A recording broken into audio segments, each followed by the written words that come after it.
በተለይ የፋኖ ኃይል ያለው አሰላለፍ ያለው የውስጥ ጥንካሬ ያለው ጀግንነት ሁሉንም ስናደርግ ይሄ ሁሉ እድሉን እስካሁን ድረስ የመጣበትን እድል እውነት በፕሮፓጋንዳ በውሸቱ የአሰብ ወደብ እናምጣ ዘመቻ እውነት ይፈታሉ? እውነት ስትራቴጂ በዚህ ይፈታል? እውነት በቀላሉ የሚከሽፍ አሰላለፉን እውነት በቀላሉ የሚቀይር ነው ወይ ብለን ብናነሳ ጌጥዬ ለዚህ ምን ምላሽ አለ? አሁን አሰላለፉ ላይ ያለ ለውጥ አለ ከሱ ከውሸት ትርክት ጋር ተነስቶ ተያይዞ ማለት ነው። ጥሩ፣ በጣም አመሰግናለሁ ጀሪ፣ እግዚአብሔር ስጥልኝ።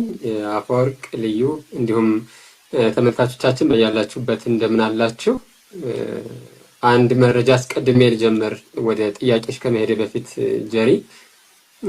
አንጋፋው ጋዜጠኛ ጋሽ መርድ በቀለ ከዚህ ዓለም ድካም ማረፋቸውን ሰምቻለሁ። በጣም የሚያሳዝን ዜና ነው። ፎቶዎች ካሳየሽለት ጌጥዬ የሚናገረው ቅድም ብለኝ ረስቼው ነበር። ፎቶዎቹን ብታሳይለት ጥሩ። ፎቶግራፎች ካሉ እነሱን እናያለን። እንግዲህ ጋሽ መርድ በቀለ በአትላንታ ነው ኑሯቸውን አድርገው እየነበሩት። በተለይ ከወያኔ ወደ ስልጣን መምጣት ጊዜ ጀምሮ ያለፉትን ከ30 በላይ ዓመታት በዚህ በውጭ ነው ያሳለፉት። ከዛ በፊት ግን በደርግ ዘመነ መንግስት ለሀገር ከፍተኛ ውለታ የዋሉ ባለሙያ ናቸው። በደርግ ዘመነ መንግስት የብሔራዊ ጋዜጣው የአዲስ ዘመን ጋዜጣ፣ የዛሬቱ ኢትዮጵያ ጋዜጣ ዋና አዘጋጅ ነበሩ። እንዲሁም በእንግሊዝኛ ዛሬም ድረስ እየታተመ ያለው የኢትዮጵያን ሄራልድ ጋዜጣም ዋና አዘጋጅ ነበሩ። የኢትዮጵያ ዜና አገልግሎት ኢዜአ በተመሳሳይ ዋና ስራ አስኪያጅ በመሆንም ጭምር አገልግለዋል። ይሄ አሁን ስክሪን ላይ የምናየው ከመጽሐፍ የተወሰደ ነው። ጋሽ ታዲዮስ ታንቱ ሀቀኛው ጋዜጠኛ ጋሽ ታዲዮስ ታንቱ አሁን በእስር ቤት ነው ያሉት። እሳቸው አንድ ጥሩ መጽሐፍ አላቸው፣ ጋዜጠኝነትና ጋዜጠኛ የሚል። በዚህ መጽሐፍ የሚያውቋቸውን አንዳንዶችን ደግሞ በጥናት የደረሱባቸውን ጋዜጠኞች ሁሉ ስራዎቻቸውን በከፊል ዘርዝረው ማን ባለሟል ጋዜጠኛ ነው፣ ማን ሀቀኛ ጋዜጠኛ ነው፣ ማንስ ደግሞ አድርባይ ዋሾ ሆዳም ጋዜጠኛ ነው የሚለው በምናውቀው ድፍረታቸው በምናውቀው ሀቀኝነታቸው በዚህ መጽሐፍ ዘክረዋል። እና በዚህ መጽሐፍ ውስጥ በባለሟል ጋዜጠኝነት በሀቀኝነት እና እንዲሁም ለሌሎች ጋዜጠኞች ጭምር አርያ በመሆን ሌሎችን በማበረታታት ጭምር አመስግነው ከዘከሯቸው ሰዎች መካከል አንጋፋው ጋዜጠኛ ጋሽ መርድ በቀለ አንዱ ናቸው። እንግዲህ ጋሽ ታዲዮስ ታንቱ በጣም ጥቂት ናቸው እንደዚህ አይነት ምስጋናዎችን ሲሰጡ። ብዙ ጊዜ ያው ሂስ ነው የሚሰጡት እና ይሄኛው እንደዚህ አይነት ስህተቶችን ሰርተዋል፣ ያኛው እንደዚህ አይነት ስህተቶችን ሰርተዋል በማለት ሂሶች ላይ ነው ጠንከር የሚሉት። በብዛት የጋዜጠኞች ታሪክም እንደዛ ስለሆነ ማለት ነው። ጋሽ መርድን ግን ለማመስገን አልሳሱም። በደንብ ነው እያመሰገኑት፣ በደንብ ነው እውቅና እየሰጡት፣ ክብር እየሰጡት። እሱንም ጭምር እንደው ተመልካቾች መጽሐፉ በአዲስ አበባ ስለሚገኝ አሁንም ቢያነቡት ጥሩ ነው ብዬ አስባለሁ። ለዚህ ብቻ ሳይሆን ለሌላውም ጭምር ማለት ነው። እሳቸው ራሳቸው ጋሽ ታዲዮስ ታንቱ አሁን በሽምግልና እድሜያቸው ለአማራ ሕዝብ ሲሉ ሀቅን ስለተናገሩ ብቻ እስር ቤት የሚገኙ አባት ናቸው። እሳቸውም በደንብ ልንዘክራቸው የሚገባ አባት ናቸው። ባለዳም ጭምር ነን እሳቸው። የሆነ ሆኖ ጋሽ መርድ በቀለ በ80 ዓመታቸው ከትናንት በስቲያ ህዳር 2 ቀን 2018 ዓ.ም በዚሁ በአትላንታ በድንገት ማረፋቸውን ነው እየሰማ ነው። እንግዲህ አሟሟታቸውም በህመም ሲሰቃዩ ቆይተው ምን ብለው አይደለም፣ ድንገት በወጡበት ነው ለቼክአፕ ወደ ሆስፒታል እንደሄዱ ነው ሲመለሱ እንዳለፉ የሰማሁት። በጣም የሚያሳዝን ነው። እንደዚህ አይነት አሟሟቶች በእርግጥ ብዙ ጊዜ በቅዱሳን በጻድቃን በኩል ነው የምናውቀው እንጂ በሰው ልጆች በኩል ከስንት አንዳንድ ጊዜ ነው የሚያጋጥም። ማለትም በዓለማውያን ሰዎች በኩል ከስንት አንዳንድ ጊዜ ነው እንደዚህ አይነት ሞቶች የሚያጋጥም እንጂ በብዙ ስቃይ በዚህ ሆስፒታል በዚህ ሐኪም ቤት ለዚህን ያህል ጊዜ ሲረዳ ቆይቶ እንደዚህ ብሎ ምን ብሎ ነው የለመድ ነው የምናውቀው። አሁን ግን መኪናቸውን እያሽከረከሩ ሄደው ጭምር ምንም መሰቃየት መቸገር ሳያጋጥም ድንገት ቅዱሳን እንቅልፍ ወሰደን ብለው አሸልበው በዛው እንደሚያልፉት ጻድቃን እንቅልፍ ወሰደን ብለው አሸልበው በዛው እንደሚያልፉት አይነት ህልፈት ነው ያለፉት። ይሄ አንዳንድ ጊዜ መታደልም ጭምር ይመስለኛል። ያው ሞትም ቢሆን የሚያሳዝንም ቢሆን ከኛ ስለተለዩን ከዚህ ዓለም ስለተለዩን የምናዝን ቢሆንም እንኳን ግን ይሄ መንፈስ ቅዱስ ያደረበት ህልፈትም ጭምር ይመስለኛል። እውነት ለመናገር አንጋፋው ጋዜጠኛ ጋሽ መርድ በቀለ በአሁኑ ሰዓት በዚህ በ80 ዓመት እድሜያቸው አሁንም ጋዜጠኝነታቸውን አልተውም። በየሳምንቱ ዘወትር እሁድ እሁድ በአትላንታና አካባቢዋ የሚደመጥ ሬዲዮ ጣቢያ አለ። WXKG የሚባል ሬዲዮ በሀገሩ የሚሰራጭ በዚህ ሬዲዮ ጣቢያ ውስጥ በሳምንት አንድ ቀን ዘወትር እሁድ የሚሰራጭ ደግሞ ማህደር አንድነት የሚባል የሬዲዮ መርሃ ግብር ነበራቸው። ከሌሎች ባለሙያዎች ጋር በመሆን ከሌሎች ጋዜጠኞች ጋር በመሆን ይህንን ፕሮግራም በየሳምንቱ እያዘጋጁ ጭምር የሚያቀርቡ ጋዜጠኛ ናቸው። እንደ በወጣትነት ዘመኔ አገልግያለሁ ምን ብያለሁ ብለውም አርፈው የተቀመጡ አልነበሩም። በዚህም ኢትዮጵያዊነትን፣ የኢትዮጵያን አንድነት፣ የአማራን ሕዝብ መጎዳት፣ እልቂት፣ ሌሎችም ሲጎዱ ያን ጭምር የሚያነሱበት መርሃ ግብር ነው የነበረው። እንግዲህ መርሃ ግብሩ አሁንም ሌሎች ባለሙያዎች ስላሉ ይቀጥላል ብዬ አስባለሁ። እሳቸውን ነፍሳቸውን በአጸደ ገነት እንዲያኖርልን ምኞቴ ነው። ይህንን ብዬ እንግዲህ ወደ ጥያቄዎች እሄዳለሁ። በነገራችን ላይ ቀደም ሲል ሲታይ የነበረው የባነር ማስታወቂያ ላይ በደንብ የተነበበ አልመሰለኝም። እንዲሁ ለተመልካች አስጠግተው ዙም አድርገው ካላዩት በቀር እዛ ላይ ያለውን ጥቂት ለመግለጽ ልሞክር። የቀብር ስነስርዓታቸው መቼ እንደሚፈጸም እና የት እንደሚፈጸም ገና ቤተሰቦቻቸውና ወዳጅ ዘመዶቻቸው እየመከሩ እንደሆነ ሰምቻለሁ። ግልጽ አልተደረገ። አዲስ አበባም ሊመጡ የሚችሉበት እድል ሊኖር ይችል ይሆናል ብዬ አስባለሁ። እስከዚያው ግን በዚሁ በአትላንታ በቅድስት ድንግል ማርያም ቤተክርስቲያን ቤተሰቦቻቸው ለለቅሶ ይቀመጣሉ። እዛ ዋይታ መድረስ የምትፈልጉት ሰዎች እዛው እየሄዳችሁ ብታገኟቸው ጥሩ ነው። ወደ ጥያቄው ሲሄድ እንግዲህ በፕሮፓጋንዳ አሰብን እናስመልሳለን በሚል ፕሮፓጋንዳ የአማራን ሕዝብ ችግር መፍታት ይቻላል ወይ ወይስ ትግሉን ማንኮላሸት ይቻላል ወይ? አሁን ያለው አሰላለፍስ ምንድን ነው የሚመስለው? የሚሉ ጥያቄዎችን አንስተሻል ጀሪ። በቅድሚያ አሰብን እናስመልሳለን፣ ወደብ እናመጣለን፣ ቀይ ባህር እንገባለን፣ አየር ኃይል አዘጋጅተናል፣ ምን ብለናል በሚል የአብይ አህመድ ከንቱ ቅዠት የአማራ ህዝብ ትግል ወደኋላ ሊጎተት አይገባውም።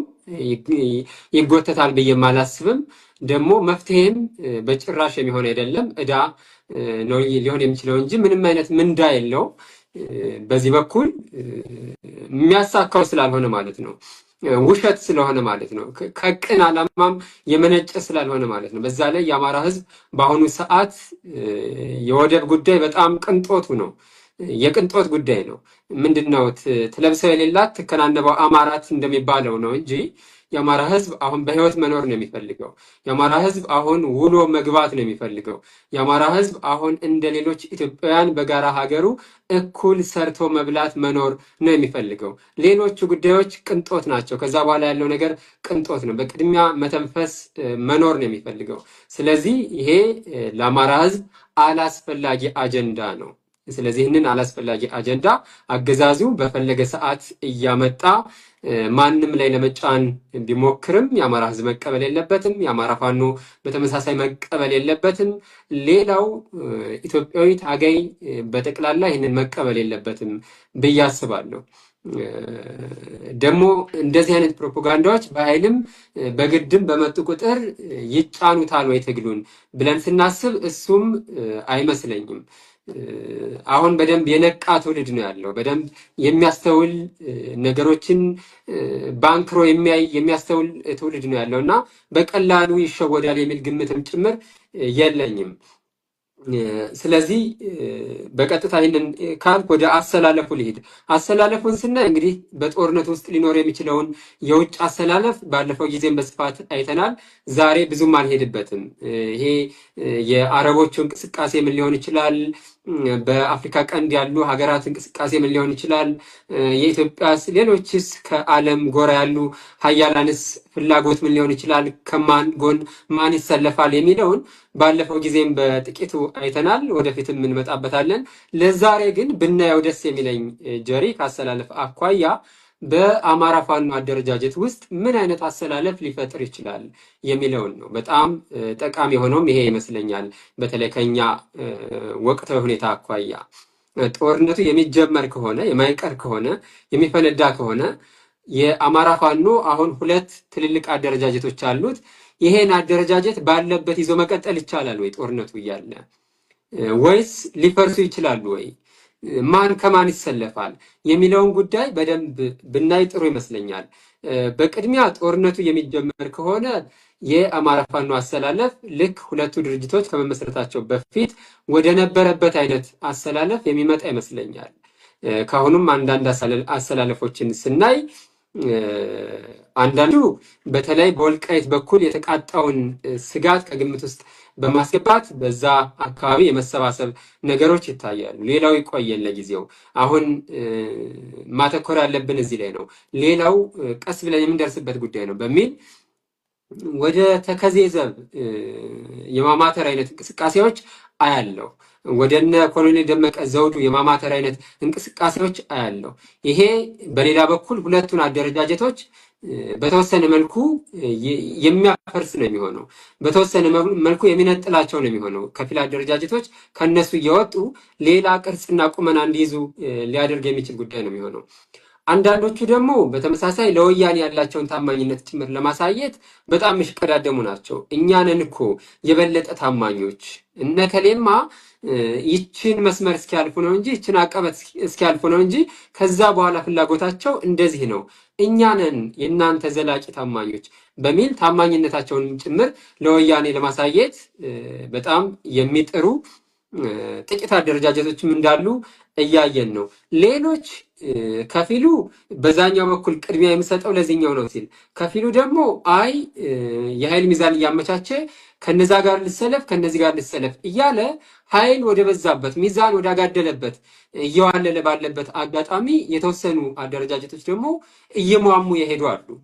እየሟሙ እውነት ለመናገር ምንም በቃ እነከሌ ስትያቸው አይ እነከሌ ማዛጋ ሄደዋል፣ ከከሌ ጋር ያሉት በጣም ጥቂት ኃይሎች ናቸው፣ አንድ ሻለቃ የማይሞሉ ምን የሚባሉ ጭምር ማለት ነው። እነከሌ ሲባሉ ተመሳሳይ ጥያቄ የሚነሳባቸው እና እየሟሙ እንደ ጨው ባህር ውስጥ እንደገባ ቁመናቸው እየሟሙ ጭምር ያሉ አደረጃጀቶች ያሉ ይመስለኛል። እነዚህ 2 ዓመት 3 ዓመት 4 ዓመት ቀጣይ ዕጣ ፈንታችን ምን ኤፍሬም ማዴቦ እገረዳለሁ በግድ ብሎ እምቢ አጎንብሶ የሚገረድ ነው ለአብይ አህመድ። አረ ልክ አይደለም ስንለው ውጭ ሳደብ ነበርኛን አመፀኞች እያለ እኔ እኮ ማፈር የሚባል የለም ወይ ነው እኮ የሚያናድዱት። ሀፍረት የሚባል የለም ወይ የሚናገሩት ለሚያወሩት ለማን ነው? ኤፍሬም ማዴቦ ለኢትዮጵያ ሕዝብ አይደል እንዴ? ማንም ሰው በመጀመሪያው ዓመት ላይ ለአብይ አህመድ ገበረ ወይ የሆነ ነገር አደረገ ምናምን አለ መገበር ምንቶ ዲፊን ኢትዮጵያ ሕዝብ ዓለም አቀፉ ማህበረሰብ ሳይቀር ተስፋ ሰጪ ነገር አለ ብሎ የደገፈበት ዘመን አለ። ዊ ኦል ዲድ ዳት። ፖለቲካ ቃለው የሚለው ኤፍሬም ማዴቦ ግን 4 ዓመት 5 ዓመት ተኝቷል። አዲስ አበባ ቃል አስጠጋ ብሎ በኩርኩም እያነገለ አባረረው አብይ አህመድ። አንድም ቦታ ምንም ማጠጋጋት የለም። እንደዚህ አይነቶችን ሰዎች አላስጠጋ ብሏቸው ብርሃኑ ነጋን ወስዶ ስሩ ወተፈ፣ እነሱን አራቅ።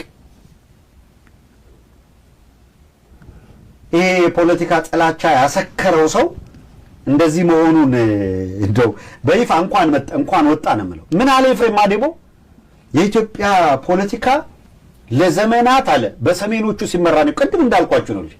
መረራ ጉዲና በኢትዮጵያ ታሪክ በኢትዮጵያ ምናምን በትግል አመለካከት ያለው እምነት አሁን እንደሚያስፈልግ የፌዴራል ስርዓት በስርዓት ለውጥ ላይ ያለው አመለካከት ከአብይ አህመድ የተለየ ምን አለው ብዬ እንደምጠይቀው ኤፍሬም ማዴቦ ባስተሳሰብ ከአብይ አህመድ የተለየ አይደለም። በአንዳንድ ነገሮች ኤፍሬም ማዴቦ ብሶት አገኘዋል። ለምሳሌ አብይ አህመድ በኢትዮጵያ የመንግስት ግዛት ዘመን ኢትዮጵያ የኖረችበትን ታሪክ አብይ አህመድ ምን ብሎ ነው የሚያነሳው? ባለቤት ነን ኦን እናረጋዋለን ለማለት ለማዋጥ ለመሰልቀት ፋሲል ቤተ መንግስት ላይ መጥቶ እንትና እኮ ኦሮሞ አለው እንትና ምናምን እያለ ነው የሚቆጥረው። ኤፍሬም ማዲቦ ግን የኢትዮጵያ ፖለቲካ ሲመራ የነበረው በሰሜን ተጽዕኖ ነው ይላል።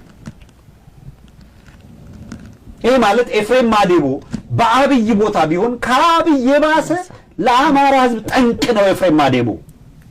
እንዲህ አይነት ሰዎች አብይን ስለተቃወሙ ብቻ ፊት ሊሰጣቸው አይገባም። ድንበር አለ። ከእንደዚህ አይነት ወሮበላ ሰዎች ጋር ድንበር ሊኖረን ይገባል።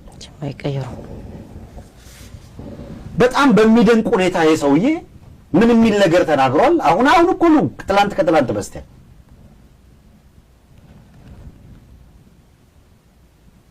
በሰሜኑ ሲመራ የነበረው በሰሜን ተጽዕኖ ውስጥ ነበር የነበረው። ኢትዮጵያ ከዛ እንድትላቀቅ እንፈልጋለን ምናምን ይላል።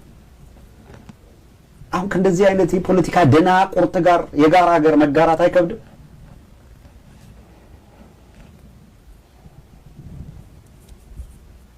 መጀመሪያ የሰሜን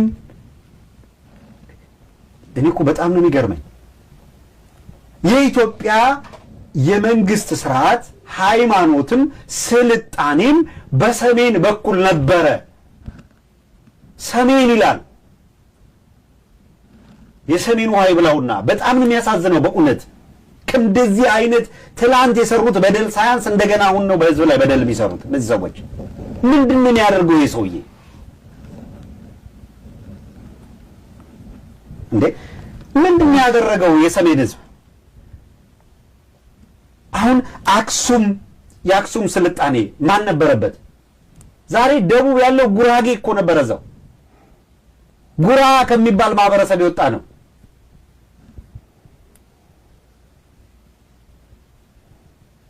እንዴ ኢትዮጵያዊ መስተጋብር ምናምን እንደተጠበቀ ይሁንና ሰሜን ላይ የትኛው ማህበረሰብ ነበረ? በጣም የሚያሳፍረው ፓርት የሚገርመውም እነ ኤፍሬም ማዲቦ ፖለቲካሊ ኢሳያስ እንዳለው እንጭጭ መሆናቸውን የምታየው እራሱ ይሄ የኦሮሚያ የባህልና ምናምን የጻፈው አንድ መጽሐፍ አለ አብይ አህመድ ከተናገረው ውጭ የኦሮሞ ፖለቲካ ኤሊቶች አንድ ክሌም የሚያደርጉት ነገር ምንድነው? የፖለቲካ ምናምን ማንነታችንና ምናምን ከሰሜኑ በኋላ በሂደት እየተገፋን ወደ ደጋማው ማለት ወደ ዳር ሄድን እንጂ